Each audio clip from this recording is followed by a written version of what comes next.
ನಮ್ಮ ಭಾರತೀಯ ಸಂಸ್ಕೃತಿಯಲ್ಲಿ ಅತ್ಯಂತ ಪವಿತ್ರವಾದ ಕಾಲಗಳಲ್ಲಿ ಒಂದಾಗಿದೆ ಅಧಿಕ ಮಾಸ. ಇದು ಸುಮಾರು 3 ವರ್ಷಕ್ಕೊಮ್ಮೆ ಬರುವ ವಿಶೇಷ ತಿಂಗಳು. ಚಂದ್ರಮಾನ ಮತ್ತು ಸೌರಮಾನ ಪಂಚಾಂಗಗಳ ನಡುವಿನ ವ್ಯತ್ಯಾಸವನ್ನು ಸರಿಪಡಿಸಲು ಈ ಹೆಚ್ಚುವರಿ ತಿಂಗಳು ಸೇರಿಸಲಾಗುತ್ತದೆ. ಆದ್ದರಿಂದ ಇದನ್ನು ಪುರುಷೋತ್ತಮ ಮಾಸ ಎಂದೂ ಕರೆಯುತ್ತಾರೆ.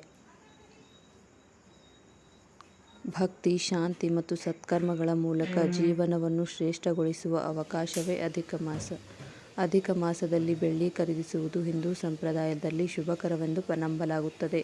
ಬೆಳ್ಳಿ ಚಂದ್ರನೊಂದಿಗೆ ಸಂಬಂಧ ಹೊಂದಿದೆ ಎಂದು ಶಾಸ್ತ್ರಗಳಲ್ಲಿ ಹೇಳಲಾಗಿದೆ.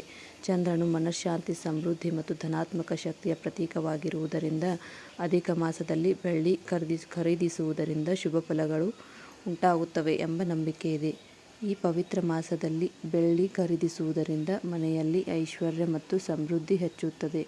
ಲಕ್ಷ್ಮೀದೇವಿಯ ಕೃಪೆ ಲಭಿಸುತ್ತದೆ. ಕುಟುಂಬದಲ್ಲಿ ಶಾಂತಿ ಮತ್ತು ಒಗ್ಗಟ್ಟು ವೃದ್ಧಿಯಾಗುತ್ತದೆ. ನಕಾರಾತ್ಮಕ ಶಕ್ತಿಗಳು ದೂರವಾಗುತ್ತವೆ ಎಂದು ನಂಬಲಾಗುತ್ತದೆ. ಹೆಚ್ಚಾಗಿ ಜನರು ಈ ಸಮಯದಲ್ಲಿ ಬೆಳ್ಳಿ ನಾಣ್ಯ, ಬೆಳ್ಳಿ ದೀಪ, ಬೆಳ್ಳಿ ಪಾತ್ರೆಗಳು, ಲಕ್ಷ್ಮಿ ಅಥವಾ ವಿಷ್ಣುವಿನ ಬೆಳ್ಳಿ ಮೂರ್ತಿಗಳು ಇವುಗಳನ್ನು ಖರೀದಿ ಮಾಡುತ್ತಾರೆ.